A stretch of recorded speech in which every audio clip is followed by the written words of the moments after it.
Every company has a beginning, and Nerf's was astronomically different from the brand we know today. As many of you are aware, Nerf did not build its brand by busting out new blasters at the beginning. In fact, they released many interesting products that will most likely never be remade in today's day and age. So stick around to the end because we'll be covering 20 historic Nerf products that were released before the age of Nerf guns.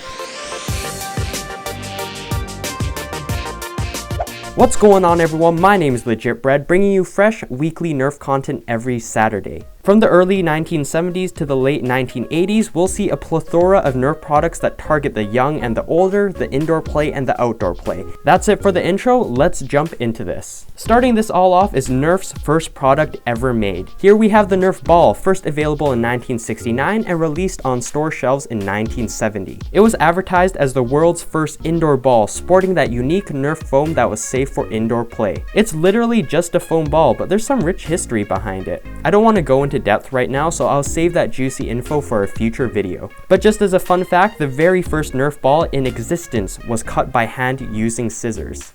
The second product Nerf ever created is the epic Nerf Indoor Flying Disc, released in 1970. It's advertised as the world's first disc that flies indoors.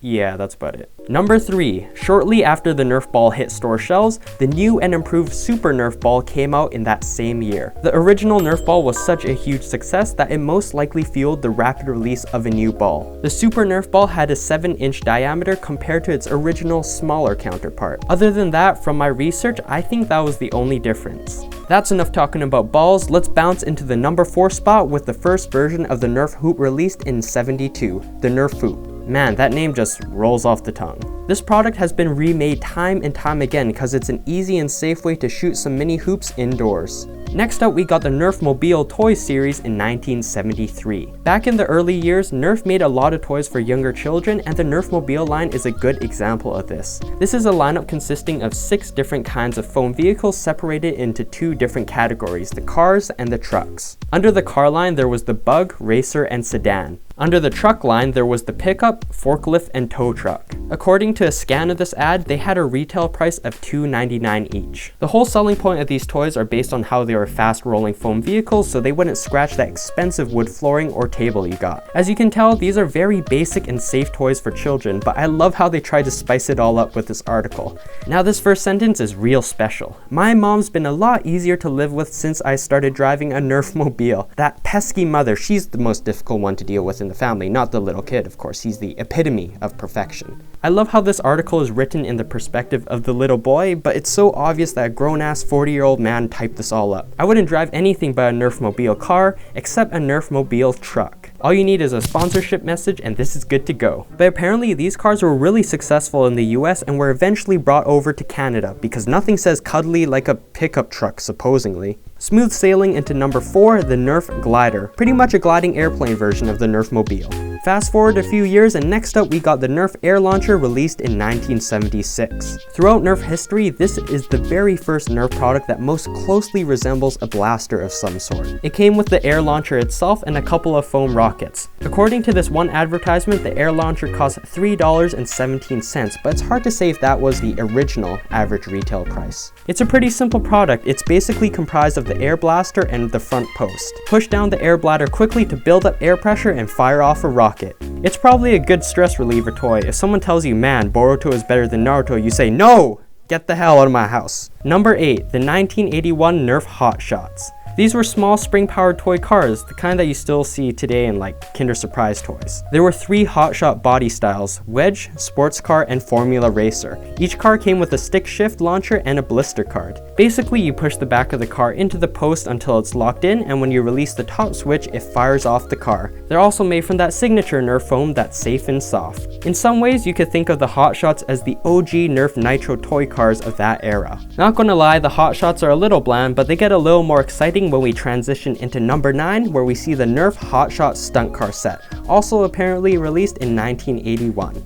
The set comes with a car, base, ramp, launcher, and plastic ring. Unlike the car shown on the box art, this eBay seller's set came with a green car. This set allows you to line up your hot shots and launch them up the ramp and straight through that ring. The arrows in the ring are set by rubber bands, so if a car hits them, they'll get knocked down. The goal is to launch your car straight through the middle so you can beautifully knock down all 6 arrows simultaneously. The arrows are also numbered, so you can use them to score points for different games. The set itself is made from some cheap materials. The ramp looks like it's made from some glossy cardstock, and the base is legit styrofoam, so it will be prone to damage. But still, the stunt car set makes the hot shots more fun to play with, and they continue that theme with number 10, the 1982 Hot Shot Dragsters. The only evidence I could find of this product's existence is a potato quality photo on the Nerf wiki. But that's not a big issue, because all the set appears to be is a pair of 2 launchers with 2 hot shots plus a tiny race tower. The race tower has a built-in starter and finish gate and somehow keeps score. Racing to 11th place, we got the Nerf ping pong set from 1982. Have all the excitement from a ping pong match with your family and friends anywhere in your house. This set had a retail price of at least $8. It's hard to say since we have limited pictures. The 2 paddles and balls are rocking that safe, not going to mess up your furniture Nerf foam. The adjustable net allows you to play on a variety of tables so you can practice anywhere and everywhere and maybe someday be as good as Forrest Gump.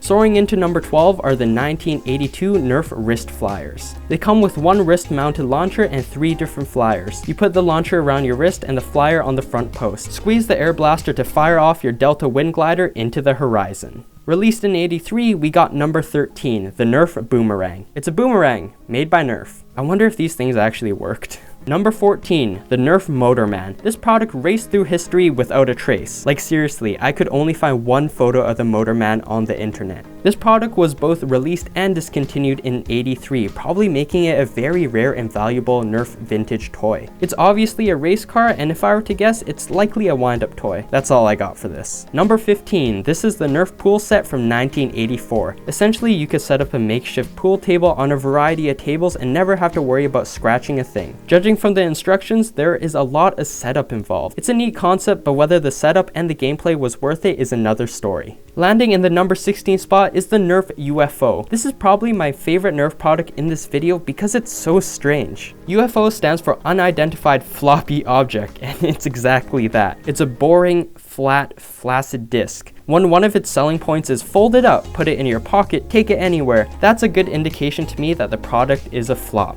But hey, I wasn't around when this existed, so for all I know, kids could have been begging their parents for some floppy objects. Shout out to Fish Food, I really like your username. Answer this video's question of the day and you might be featured in my next video.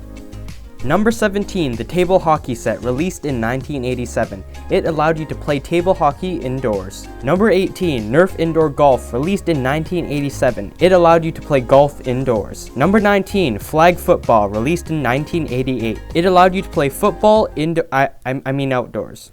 And finally, number 20, Nerf Fencing, released in 1988. It allowed you to be a freaking Jedi Master. Holy my, you see these moves? Oh my Nerf God, has never been this fun before. This is the battle for no way. I've never seen anything like this. 10 anime betrayal. The number 1 Nerf product before Nerf guns existed. Thanks for watching. Check out $8 to $100, 7 awesome Nerf guns on the left, another Nerf video on the right, and watch more Nerf top 10 videos by clicking the card in the top right corner. Subscribe and join the notification squad for weekly Nerf videos. If you want to buy Nerf gear, my affiliate links are in the description. Once again, thanks for watching, and I'll see you all in the next one.